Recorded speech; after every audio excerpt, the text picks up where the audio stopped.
The sky over Ouagadougou was heavy, filled with dark clouds and louder whispers. People gathered in tiny groups in front of shops, under mango trees, near mosques, speaking in low tones. The name Captain Traoré was on everyone's lips. At just 34 years old, Captain Traoré had become the youngest president in Africa. After a dramatic coup in 2022, he was sharp, fearless and bold. The streets had welcomed him with drums, slogans and dancing. People called him the soldier of the people. But power is a dangerous thing in a country where the ground itself remembers blood. It was a Tuesday when the first plot began. Traoré had just returned from a closed-door security meeting when his intelligence chief, Commandant Kabore, knocked on the door of the presidency's private room. Kabore looked pale. His lips trembled slightly. "There's something you need to see," he said. On the table was a small device, a bug hidden inside a bouquet of roses sent anonymously. The flowers were from a loyal admirer. That admirer was a spy, and he wasn't alone. Kabore leaned close. "Sir, there's more. We intercepted communications between two foreign operatives and an officer in our own military." Traoré's face remained calm, but his eyes narrowed. He had always suspected that not everyone around him wanted him to stay in power. There were too many generals who missed the old system. Too many businessmen who were losing profits under his reforms. He didn't panic. Instead, he ordered complete silence. He chose not to arrest anyone yet. Why? He wanted to know how deep the betrayal went. 3 nights later, he staged his own death. It was 1 a.m. A convoy of military vehicles was attacked just outside Ouagadougou. Reports spread fast. "Traoré is dead." People cried. It was all over social media. Citizens cried. Opposition celebrated quietly, but it was a trick. Traoré was watching from a secret room beneath the old presidential palace, observing reactions. The man in the car that was blown up wasn't him. It was a body double, wearing his uniform. Traoré had suspected that someone inside the presidential guard had leaked his movement. He was right. From the secret chamber, he watched a military colonel, Colonel B, make calls to foreign agents just hours after the explosion. "He's gone," Colonel B said. "Now we can move forward." But Traoré was listening. 2 days later, Traoré returned alive. He called a press conference. The whole country froze. There he was, walking to the podium in military gear, with a calm smile. "I have seen your tears," he began. "I have heard the cries of the people, but I want you to know I am not dead, and I will not be so easy to remove." The hall erupted. Outside, the crowds shouted his name, but not everyone was clapping. In the crowd, hidden behind sunglasses and a press badge, was a man known only as the Jackal, a well-known assassin from a nearby West African nation. He was supposed to finish what the explosion failed to do. Traoré's security team didn't notice him at first, but as Traoré left the stage, Kabore whispered something into his earpiece. His eyes shifted. His pace slowed. He turned and walked back onto the stage, stalling for time. Suddenly, a gunshot cracked the air. Screams, chaos. Security pushed Traoré to the ground. But it wasn't Traoré who fell. It was Kabore who had taken the bullet for him. The Jackal escaped. That night, Traoré didn't sleep. He sat by Kabor's hospital bed, watching the monitors beep. His most trusted man was fighting for his life, and the walls were closing in. But Traoré made a decision. He called a secret meeting of loyal officers. It was time to clean house, but he would do it smartly, one betrayal at a time. He started sending fake orders, setting traps, and recording conversations. Each week, someone fell arrested, exposed, or disappeared. But the deeper he looked, the scarier the truth became. The enemy wasn't just in Burkina Faso. International hands were involved. An old French advisor had returned quietly into the country. Mercenaries were moving through the borders disguised as aid workers. Intelligence reports said someone in a neighboring presidency had placed a bounty on Traoré's head.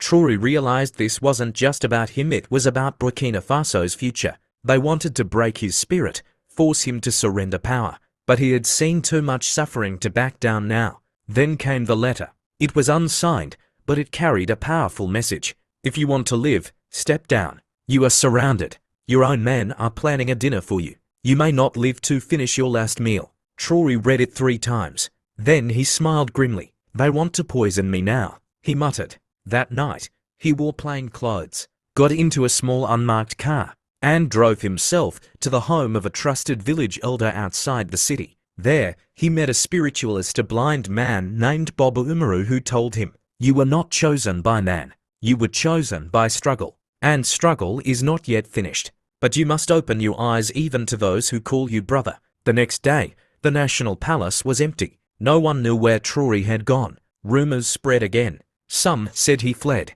Some said he was dead. Others said he had been kidnapped. But in reality, Traoré was hunting. He had gone underground, moving like a shadow through the country, using loyal villagers, old friends, and a secret radio frequency to stay connected. Everywhere he went, he discovered more betrayal, corrupt chiefs, businessmen funding rebels, and even media agents paid to twist the truth. But something else was rising. Ordinary people began organizing small protection groups. Women banged pots in the streets to alert neighbors of suspicious activity. Young men guarded rural roads. They called it Operation Faso Awake. As days passed, the people realized Traoré had not abandoned them. He was among them, watching, cleaning, and preparing. But as he moved closer to exposing the final group behind the assassination plots, something happened. Absolutely, here is the continuation of the story from where it stopped. Still in simple, engaging English and with rising suspense. The story still won't be finished, so we can continue later. As Traoré moved from village to village, dressed like a common trader, his face hidden under a dusty hat, he felt something new in the air. Fear was shifting. It was no longer the people who were afraid. It was the traitors. Every night, he listened to a shortwave radio only a few trusted commanders could access. He received updates, encoded messages like riddles. The tree with bitter fruit has been spotted near the lion's cave. He knew what it meant. Colonel B, the one who had made that secret call after the staged explosion, was planning to host a private dinner for top military officers in a guest house just outside Bobo Dioulasso. Traoré suspected the event was a trap to recruit more officers into the plot, or worse, to declare a parallel government. Traoré made a move that shocked even his loyal men. He decided to crash the dinner, but not with guns, not with tanks, with a recording. A secret microphone had been planted weeks ago by a village girl named Sita, who worked as a cleaner at the guest house. She was quiet, smart, and invisible. Traoré had met her during one of his secret visits. She believed in him. She wanted a better future for her younger brothers. That night, Sita placed the tiny recorder inside a basket of fresh fruits that was delivered to the dinner table. As the guests laughed, drank, and whispered about how Traoré's time was up, the recorder captured everything. One officer even said, "The next bullet won't miss. We have paid the jackal twice now. Third time's the charm." The next morning, the audio played on a popular local radio station in Ouagadougou. People were stunned. The streets exploded with emotion. Men shouted in anger. Women wept. Some called for the death of the traitors.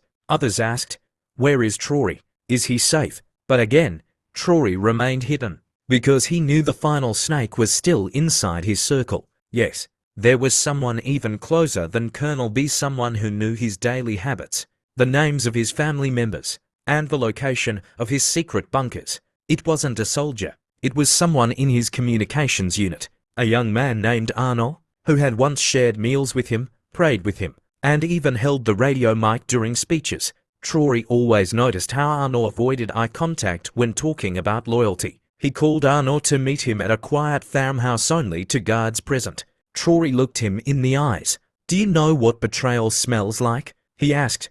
Arnaud said nothing. Traoré reached into a leather bag and pulled out a photo, an image of Arnaud shaking hands with the same French advisor who had returned quietly to the country. It was taken by one of Traoré's secret watchers.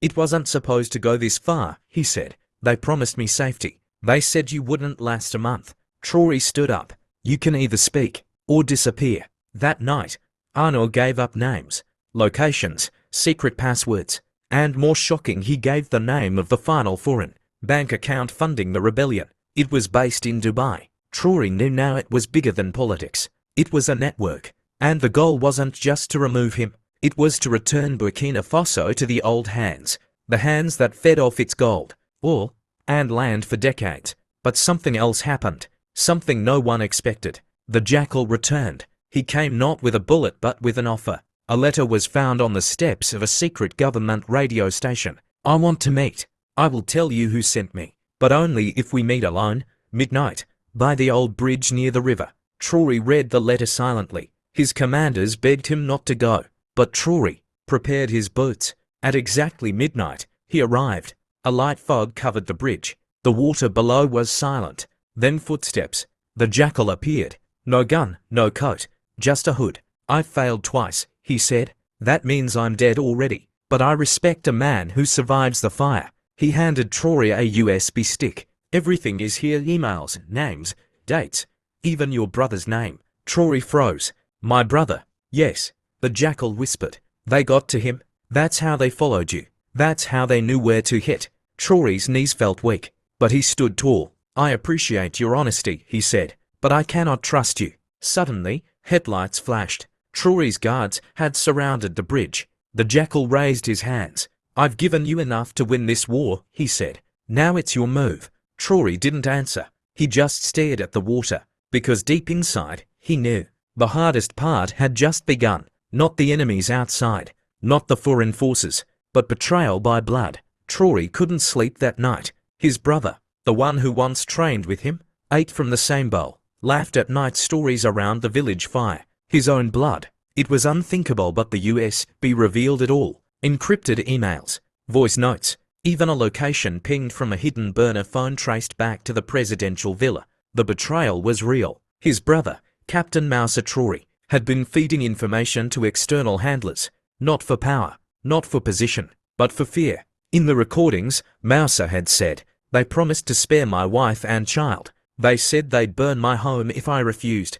I didn't want to betray him, but I didn't want to die either." Traoré held the USB in his hand for hours, 1,000 thoughts running through his mind. Then, he picked up the phone and sent one message to Commandant Kabor, who was now recovering in a hidden hospital ward. "Assemble the council. We finish this tomorrow."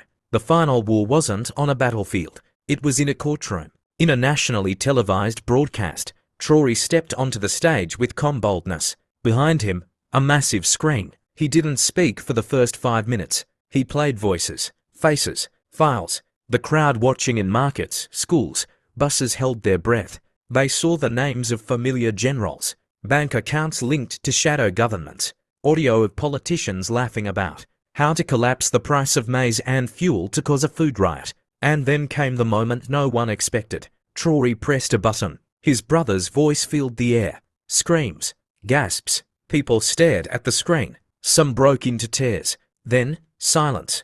Traoré stepped forward. His voice was low, firm, final. "I did not come to power with greed. I came to protect Burkina Faso, but I have seen now. The enemy is not just the rebel. It is fear. It is selfishness. It is the lie we tell ourselves that the foreign hand can save us better than our own hearts." He looked up. "They used my brother. They tried to use you, but I will not be moved." He raised his hand. "I will not be assassinated, not by bullets, not by fear, and not by silence. If I fall, let it be on the truth." The crowd erupted. From Kaya to Kudugu, people shouted his name. Traoré, Traoré, Faso Boyanai.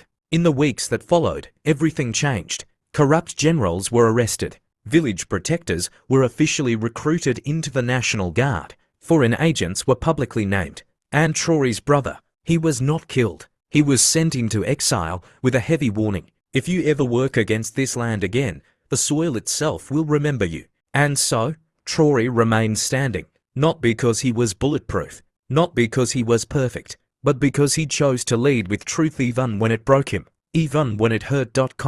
Even when his own blood betrayed him. To every young African listening to this story, stand. No matter how dirty the system feels, no matter how dangerous the truth becomes, stand. You may not have power, you may not wear a uniform, but your voice, your vote, your values, they matter. Don't wait for another Traoré. Be the Traoré in your street, in your school, in your home, because this continent will only rise when we all choose to stand.